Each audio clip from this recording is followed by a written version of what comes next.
특별히 여러분 오늘 벚꽃 아우팅이 있다고 들었습니다.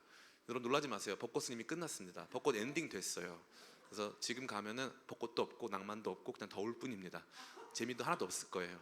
차라리 이곳이 좋다, 말씀이 훨씬 더 좋았다라는 생각이 들 정도로 오늘 처참한 결과가 있지 않을까라는 생각을 해봅니다. 그러니까 여러분 그거 생각하지 마시고 말씀에 집중하기를 축복합니다. 아멘. 오늘 그 어느 때보다 진지하게 하나님 말씀을 제가 길게 아주 뜨겁게 전하려고 작정을 하고 왔어요. 그래서 오늘 특별히 오늘 말씀 내용도 굉장히 무섭고 저도 마법사 옷을 입고 있기 때문에 굉장히 이렇게 무서운 말씀을 전하려고 지금 왔습니다. 오늘 말씀 본문에 보니까 제자들은 예수님과 함께 성전에 있었습니다. 1절 말씀 보니까 성전에 있어서 이 성전이 어떠한가를 예수님에게 보여드리고 싶었어요. 마태복음, 마가복음, 누가복음에 따르면 예수님께서는 예루살렘에 한 번밖에 올라오신 적이 없는 것으로 간주되고 있습니다. 예수님께서 예루살렘에 올라오신 적이 처음이라는 가정하에서 예수님이 이 성전을 처음 봤다는 거죠. 이 성전은 헤롯 성전이고 무려 46년 동안 건축된 이 성전이라고 할 수 있습니다. 그래서 굉장히 아름다운 성전이에요. 헤롯은 건축 분야에 있어서 아주 큰 재능이 있던 사람입니다. 그래서 그 헤롯이 지은 성전이니까 얼마나 아름다웠겠어요. 정말 아름다운 장식물로 되어 있겠죠. 그러한 성전이에요. 구경할 만하겠죠. 제자들은 예수님의 시선을 오늘 지어진 이 성전으로 향하게 하기를 원했습니다. 근데 예수님은요 달랐어요. 제자들은 이 성전, 눈에 보이는 이 건축물, 지금까지 완성되어 있던 것에 그들의 초점을 맞춘 반면 예수님은 이거 무너질 거야 라고 하신 거죠. 그러니까 제자들은 현재에 관심이 있는 거예요. 그런데 예수님은 끝에 관심이 있는 거죠. 이게 진짜 기독교 신앙과 가짜 기독교 신앙의 가장 중요한 분수령이에요. 오늘 우리의 삶에, 오늘 우리가 누리고 있는 건강, 오늘 우리가 누리고 있는 이러한 축복된 삶의 현실에 주목하게 하는 것은 미안한 말이지만 가짜, 반쪽짜리 기독교라고 할 수 있어요. 이 땅에서 잘 먹고 잘 살고 행복한 시간들을 보내고 건강하고 평안하고 그게 기독교냐? 반쪽짜리예요. 예수님이 늘 보여주시는 건 뭐예요? 거기서 머물지 말고 지금 눈에 보이는 이러한 성전의 아름다움, 이 건축물의 아름다움을 보지 말고 그 뒤에 끝을 봐야 된다는 거예요. 끝을.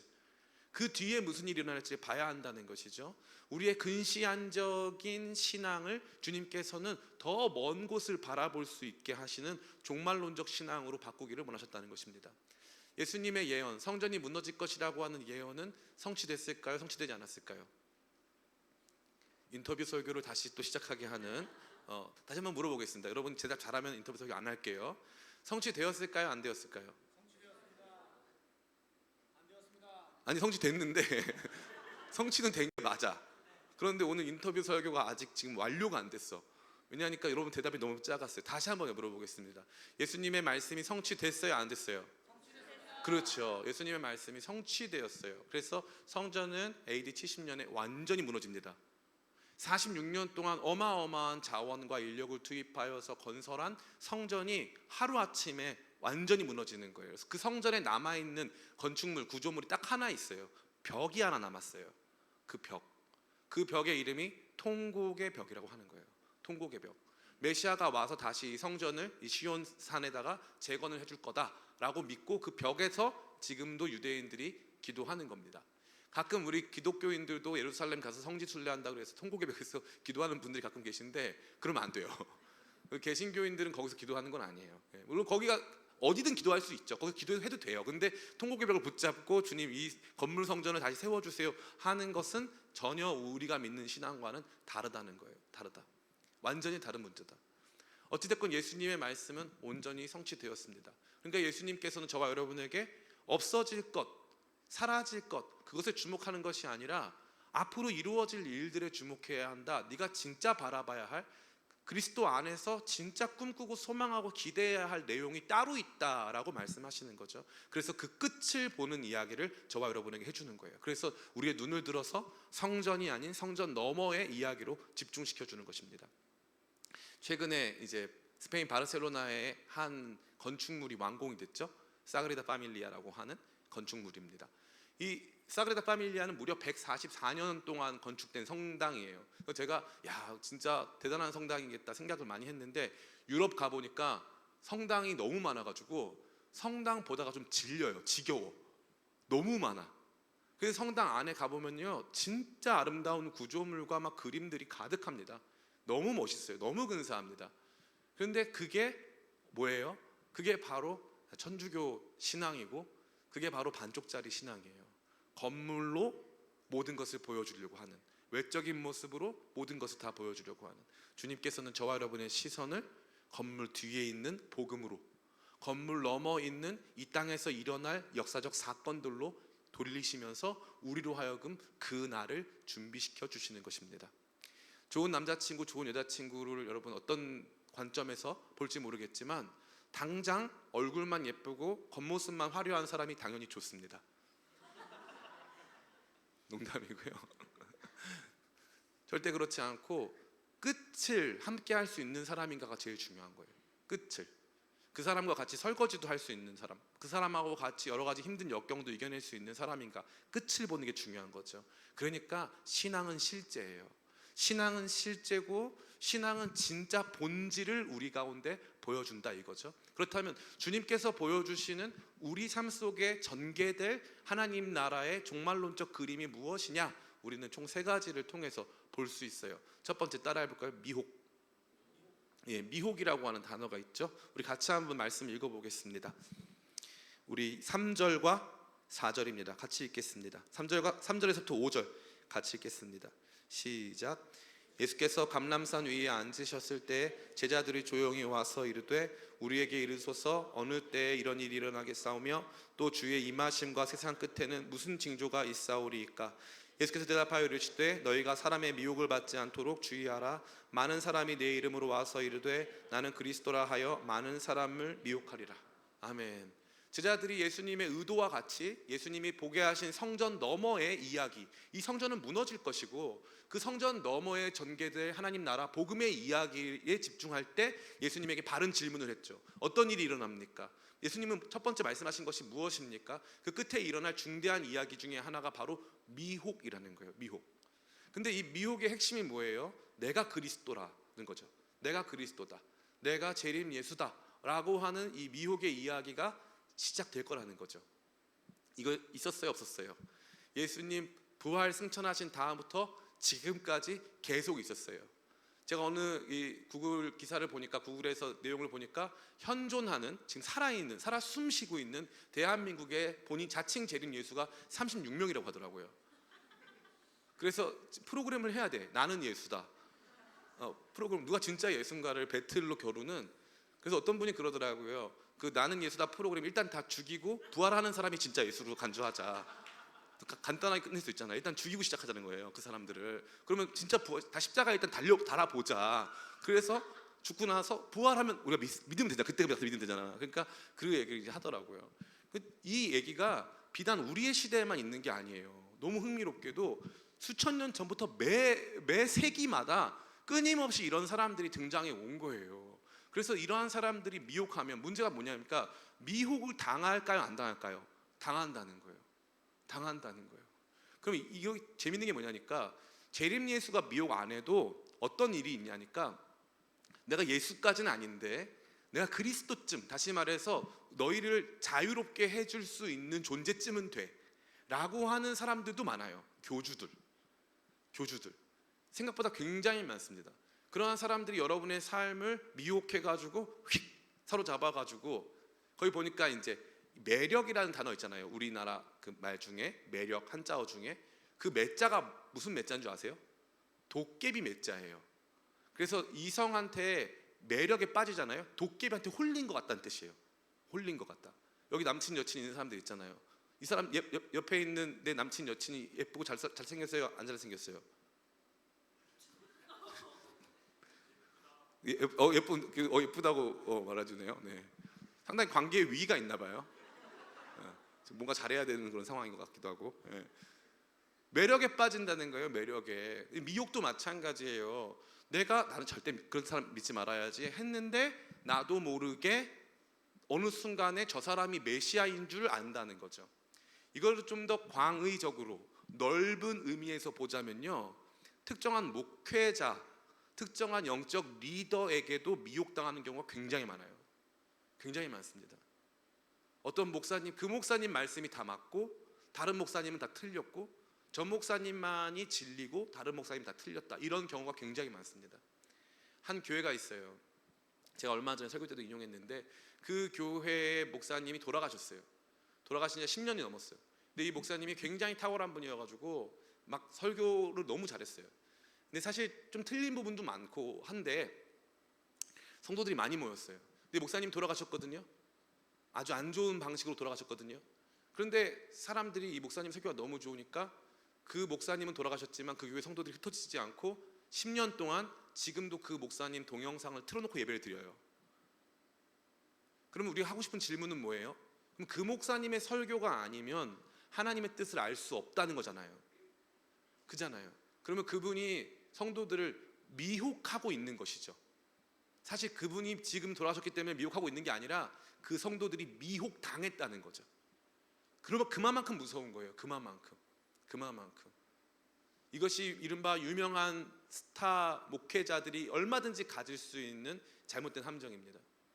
이와 같은 미혹의 일들이 우리 신앙 너머에 지속적으로 존재하고 이것이 끝이 다가오고 있다라는 것에 대한 중요한 징조다라는 것을 예수님 말씀하셨어요. 첫 번째죠. 두 번째 따라해 볼까요? 재난이 있다고 했습니다. 우리 같이 한번 읽어보겠습니다. 6절부터 8절 같이 읽습니다. 시작. 난리와 난리 소문을 듣겠으나 너희는 삼가 두려워하지 말라. 이런 일이 있어야 하되 아직 끝은 아니니라. 민족이 민족을 나라가 나라를 대적하여 일어나겠고 곳곳에 기근과 지진이 있으리니 이 모든 것은 재난의 시작이니라. 아멘. 여기 보니까 재난이 있다는 거예요. 끝날에 가까우면 가까울수록 이 파국적 재난의 모습이 더욱 빈번하게 일어날 수 있다라고 예수님께서 강조하여 말씀하신 것이죠. 이러한 측면으로 봤을 때 지금 우리가 살고 있는 이 시대는 그 끝을 향하여 조금씩 더 근접하고 있음을 우리는 알 수 있는 거예요. 왜 그렇습니까? 단순한 몇 번에 걸친 지진이나 쓰나미나 화산 폭발이나 이러한 것을 넘어서 기후 전체의 변화가 일어나고 있어요. 기후 전체의 변화와 더불어서 국제적인 전쟁을 넘어선 전면전이 일어나고 국제 정세가 과거 양극화 시대 때보다 더욱더 경직된 양상을 보여주고 있습니다. 정말 일촉즉발의 모습을 보여주고 있는 거죠. 과거에는 공산당이 없으면 전쟁을 안 할 줄 알았어요.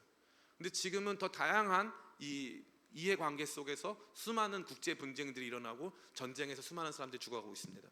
뿐만 아니라 전 지구를 강타한 이 코로나 바이러스 같은 경우도 마찬가지예요. 과거에 몇 번에 걸친 큰 전염병이 있었어요. 팬데믹이 있었어요. 근데 그러한 팬데믹들은 지금처럼 세계화되지 않은 시대 속에 일어났기 때문에 지금처럼 많은 사상자나 세계의 역사에서 큰 족적을 남긴 경우가 많이 없어요. 물론 유럽에 흑사병도 있고 스페인 독감도 있고 다양하게 있지만 그것은 국제적인 영역이었고 우리한테는 큰 영향을 미친 것이 아니었다는 거죠. 그러나 코로나 바이러스 문제는 이제 전 세계 문제가 되었던 것이고 추가적으로 그러한 종류의 전염병이 나오지 않으리란 보장이 없습니다. 그러니까 예수님의 말씀은 더욱 분명해지고 선명해지고 있는 거예요. 과거보다 더 분명해지고 선명해지고 있는 거죠. 분명해지고 선명해지고 있다는 뜻은 뭔지 아세요? 가까워진다는 뜻이에요. 가까워진다. 그래서 저 사람이 누구 차은우인가? 차은우? 그러면서 아닌 거야. 가까이 가면 갈수록 더 선명한 게 아닌 거야. 그러면서 아니구나를 발견하게 되는 거죠. 똑같은 거예요. 예수님의 말씀이 더 선명해지고 있는 거예요. 더 선명하고 더 선명하고 더 선명하네. 신기하네. 사람들이 이렇게 쉽게 미혹당하네. 이러한 종류의 재난이 더 빈번하게 일어날 뿐만 아니라 더 전 지구적으로 영향을 미치고 있네. 이런 것들을 보게 된다는 거죠. 이것이 끝에 대하여서 주님께서 보여주시고자 하는 거예요. 우리는 보고 싶지 않죠. 우리는 오늘을 보고 싶고 우리를 보고 싶고 우리가 보고 싶은 걸 보고 싶죠. 그러나 주님은 그렇지 않아요. 주님은 내일을 보게 하시고 우리가 맞닥뜨릴 진짜 현실과 진짜 종말을 보게끔 하시는 거예요. 이거 봐야 돼. 이거 봐야 돼. 이 모습 봐야 돼. 제가 보니까 최근에 이 어플리케이션이 있어요. 그 어플리케이션에 보면은 예쁜 리즈 시절 어플리케이션이 있더라고요. 제가 아는 20대 중에서는 그 리즈 시절 어플리케이션 쓰는 사람이 거의 없어요. 근데 제 주변에 있는 40대 자매님들 다 그거 써요. 다 그거 써서 그 사진 다 올려요. 이게 나래요 이러면서. 그래서 내가 응 아니야 라고 써줬어요. 응 아니야 라고 써줬어요. 다 그게 나래요. 사람들이 보고 싶은 모습이 있는 거죠.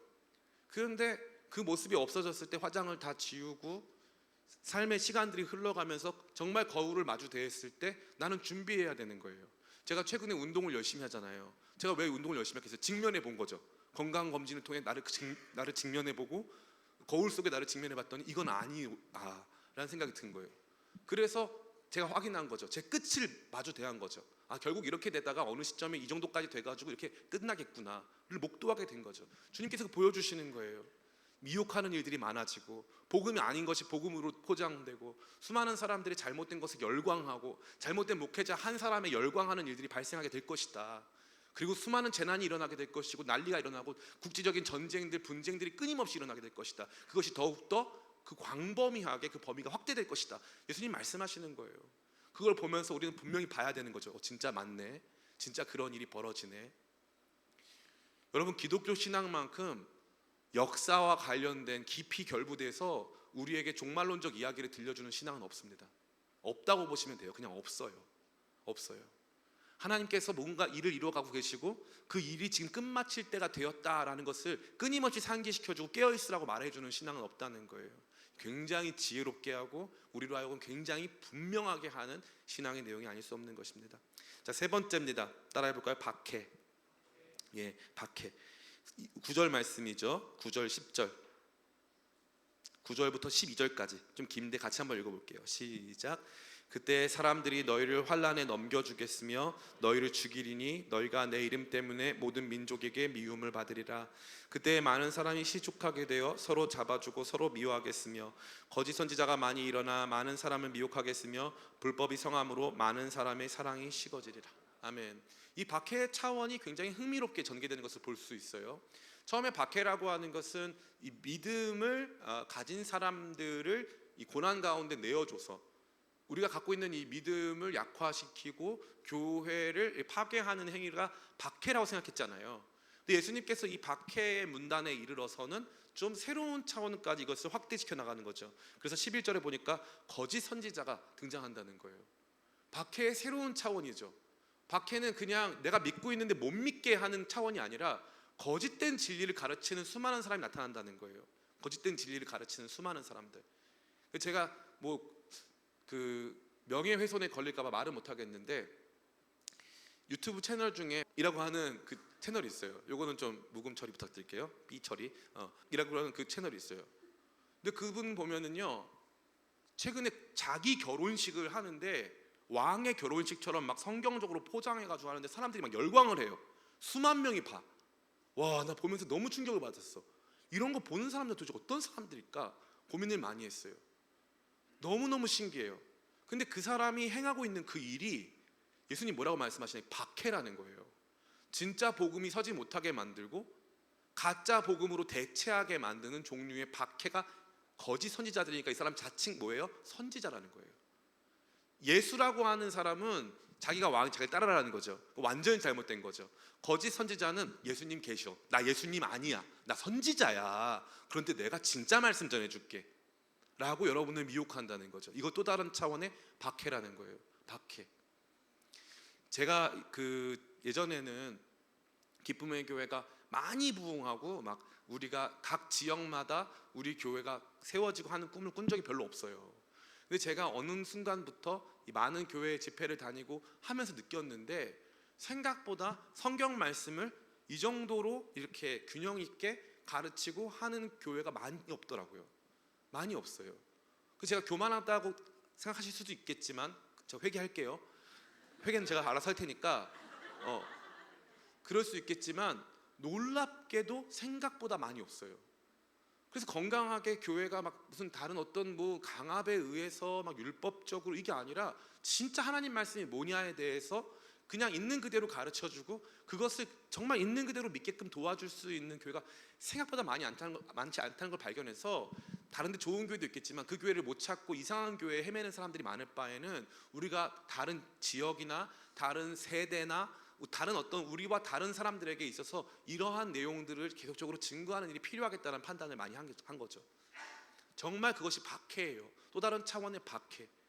잘못된 목회자들, 준비되지 않은 목회자들, 정말 복음의 본질이 뭔지 모르는 목회자들로 말미암아 성도들은 박해받을 수 있다는 거죠. 마지막 차원의 박해가 제일 흥미로운데 12절 불법이 성함으로 많은 사람의 사랑이 식어지리라. 참 재밌는 표현 아니에요? 불법이 성하기 때문에 사람의 사랑이 식어진다. 불법이 많아지면 사랑이 식어진대요. 이거 참 너무 신기한 일인데, 이 말은 단순한 이 불법이 아니라 죄가 많아졌다는 뜻을 말하는 거예요. 죄가 많아졌다. 그렇기 때문에 자기 욕망을 극대화하는 방식으로 모든 수단이 다 합리화된다. 그렇기 때문에 아무 상관이 없어진다. 마음대로 살아도 된다. 그렇기 때문에 문제가 뭐냐? 진짜 사랑이 사라진다. 진짜 누군가를 위해서 희생하고, 진짜 누군가의 짐을 대신 져주고, 끝까지 하나 되어주는 그 사랑의 모습이 상실되어진다. 이것이 박해의 끝판왕이다. 재밌죠? 육체로 매를 맞으면서 이 복음을 지켜내는 게 아니라 사랑이 식어지게 하면서, 내 멋대로 살게 하면서 진짜 사랑으로부터 멀어지게 한다는 거예요. 그게 또 하나의 박해라는 거죠. 잘 보세요. 흥미롭게도 박해가 있는 지역은 복음화율이 높아질까요, 낮아질까요? 높아져요. 정치적인 박해나 또 실제 육체적으로 가해지는 물리적 박해가 많은 곳은 신기하게 사람들이 예수님을 더 많이 믿어요. 성도가 더 늘어나요. 그런데 굉장히 빠르게 서구화되고 물질 문명이 굉장히 확대가 된, 그래서 자기 욕망을 다양한 방식으로 채울 수 있는 그런 도구와 수단들이 안전하게 사회에서 보장된 그런 곳일수록 자연스럽게 교회를 떠나는 사람들이 많아지는 거예요. 이게 박해의 마지막 차원인 거죠. 아주 흥미롭습니다. 그러니까 미혹과 재난과 박해가 우리가 살아가는 삶의 끝까지 계속적으로 있을 것이고, 그 빈도와 그 강도가 커지고 굉장히 많아지면 많아질수록 그 끝이 가까웠다라는 사실을 우리가 인식해야 한다라고 주님께서 저와 여러분에게 끝을 보게 하시는 거예요. 눈에 보이는 것이 다가 아니라는 거예요. 지금 여러분이 보고 있는 세상이 여기가 딱 현실이고 이게 세상이야 라고 말할 수 없다라는 거예요. 세상은 바뀌고 우리가 눈에 볼 수 없는 일들이 우리 가운데 다가온다라는 것이죠. 목사님 잘 알았습니다. 이게 끝이군요. 다른 많은 종말론에서 듣던 내용과 비슷합니다.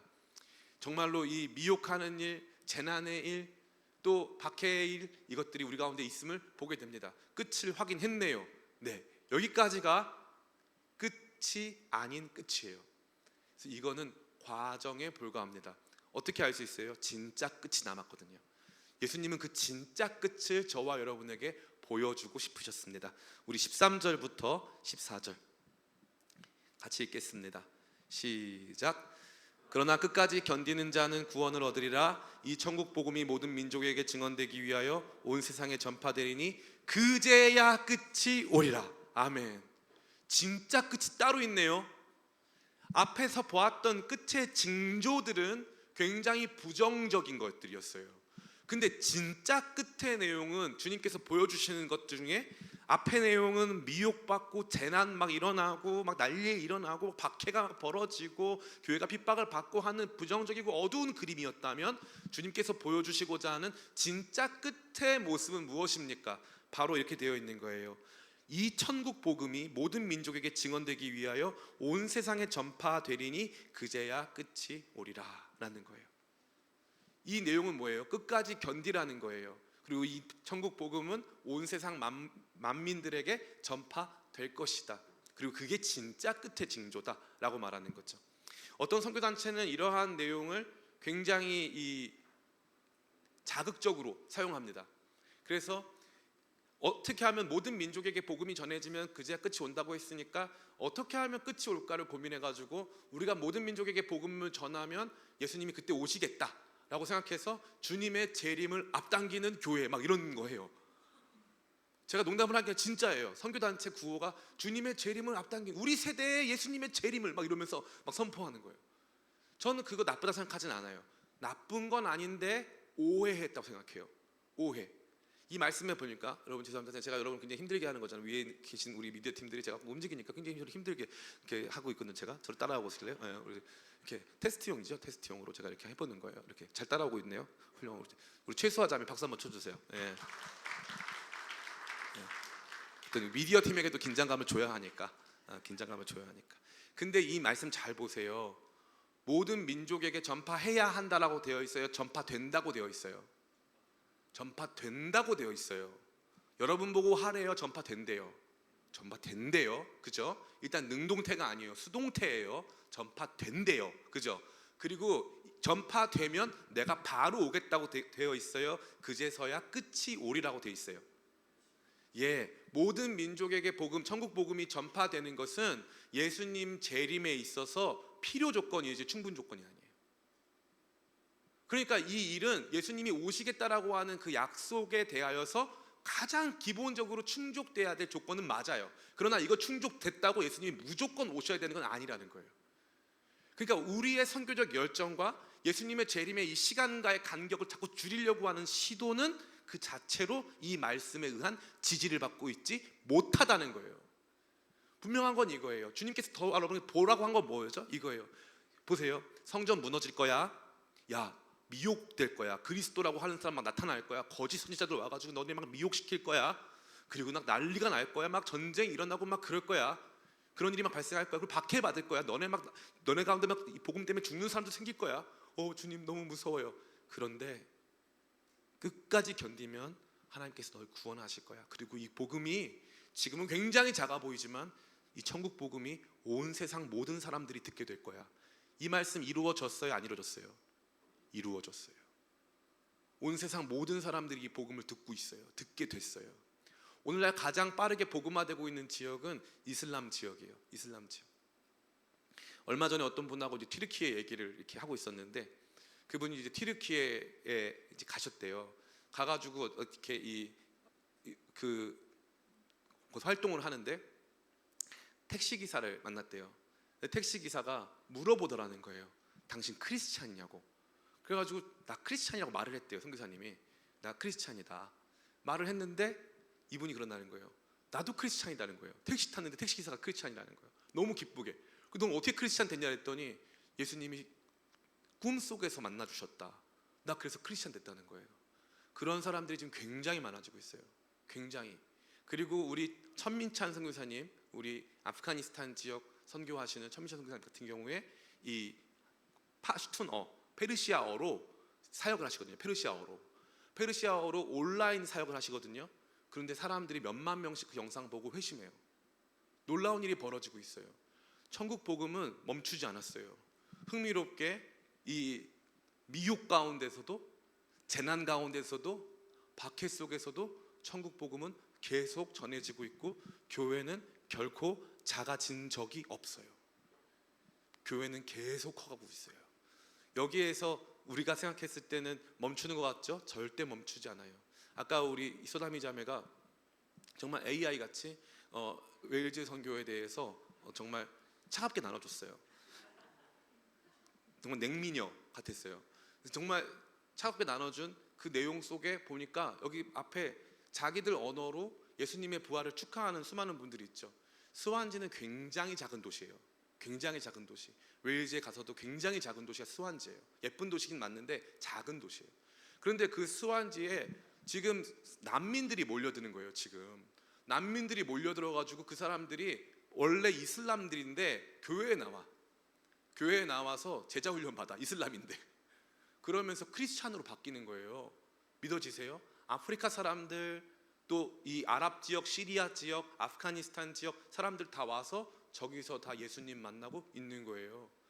우리가 봤을 때 지금 영국 사람들이 떠난 그곳에 이민자들의 교회, 새롭게 예수님 믿게 되는 사람들의 교회들이 생겨나고 있고 그 중심에 우리 양은지 선교사님이 있어요. 그 일이 지금도 펼쳐지고 있다고요. 너무 신기한 일이죠. 우리가 봐야 할 진짜 끝은, 이 부정적인 끝은 어떤 거냐면 과정이에요. 힘들겠다, 어려운 일이 있겠다, 과정. 근데 주님께서 저와 여러분에게 진짜 보라고 하시는 끝은 영광스러운 승리인 줄 믿습니다. 나는 너에게 이 성전의 아름다움이 아닌 이 성전 뒤에, 우리의 삶의 시간이 다 지나간 뒤에 내가 너희에게 보여주고 약속할 수 있는 이 영원한 승리에 주목했으면 좋겠어. 이 끝을 봐. 이게 네가 봐야 할 끝이야. 끝까지 참는 자는 구원을 받을 것이고, 그 모든 상황과 환경 속에서 믿음을 지키고 이겨내면 반드시 구원을 받을 것이고, 지금 우리가 보기에는 굉장히 작아 보이는 이 공동체, 그러나 천국 공동체, 천국 복음을 증거하고 있는 우리는 천하 만민에게 복음을 전하게 될 거야. 지켜봐. 주님께서 약속하셨고 그대로 이루신 거예요. 아멘. 주님이 이루고 계시다니까요. 저와 여러분이 봐야 할 끝은 바로 이거예요. 이게 진짜 현실이라는 거예요. 이게 진짜 현실. 그럼 이 말씀은 우리 가운데 주는 유익이 뭐냐? 엄청 많아. 여러분의 작고 초라한 삶의 현실이 여러분이 봐야 할 것이 아니라는 거예요. 우리의 삶을 다하여서 주님께서 그분의 승리를 이루어가고 계신 것이고, 그 승리 속에 우리도 함께 승리하게 될 것을 보라는 거예요. 따라해볼까? 나는 승리자. 너 승리자라는 거예요. 너 패배자 아니라는 거예요. 지금 현실의 모습으로 널 평가하려고 하지 마 라고 말하고 있는 거죠. 저는 여러분들이 꼭 이것을 기억했으면 좋겠어요. 삶에서는 반드시 초라해지는 순간이 와요. 그 초라해짐은 그냥 내가 한번 실수해서가 아니라 자동적으로 죽음이, 생명과 죽음의 이 줄다리기 속에서 내가 죽음을 막 이기는 것 같거든요. 근데 점차적으로 죽음이 나를 끌어당겨가지고 죽음에 더 가까워 오고 있는 것 같은 느낌을 받을 때가 있어요. 더 내가 죽음에 가까워 오고 있구나. 그때 내 모습은 젊었을 때 이 봄의 영광과 같은 것이 다 사라지고 주름이 가득하고 몸은 옛날처럼 힘이 나지 않고 마음에서도 그 어떠한 소망이 없어지는 시간들이 찾아온단 말이에요. 그러면 우리가 지금 보고 있는, 거울로 보고 있는 그게 진짜냐? 주님은 말씀하시는 거예요. 아니라는 거예요. 이거 다 없어진다. 이 또한 지나간다. 그런데 진짜가 있다. 내가 너와 함께하고 있는 이 천국 복음, 하나님 말씀, 이 안에 너의 진짜 승리가 있어. 그 일이 반드시 이루어질 거야. 너 이거 봐야 돼. 성전 아름다움 보지 마. 이거 봐야 돼. 천국 복음의 승리를 봐야 돼. 하나님 나라의 역사적인 전개를 너는 봐야 돼. 네가 바라보고 꿈꾸는 건 바로 거기에 있어야 해 라고 주님께서 말씀하시는 것입니다. 사랑하는 성도 여러분, 우리가 오늘 경험하고 있는 미혹은 무엇입니까? 우리가 경험하고 있는 미혹, 여러분 최근에 뭐 신천지한테 미혹당했어요? 최근에 무슨 이단한테 미혹당했어요? 그렇지 않죠. 사랑이 식어지고 현실만 보게 만들고 재난과 박해에만 집중하게 만들죠. 그런데 주님은 말씀하시는 거예요. 아니야, 그거 다 지나갈 거고 그건 시작에 불과한 거고 진짜 끝이 있는데 진짜 끝은 소망과 승리의 끝이야. 거기에 주목하고 견뎌야 돼. 거기에 주목하고 이겨내야 돼. 일상에서 오는 어려움 이런 거, 고통 다 이런 거, 실패, 좌절 이런 거 영원한 승리를 보면서 승리하라고 주님께서 저와 여러분을 향하여 끝을 보라 말씀하시는 것입니다.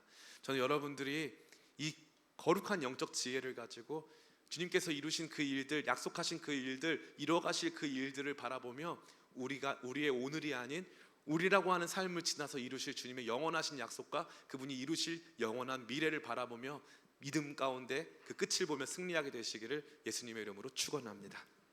우리 같이 찬양 부를까요?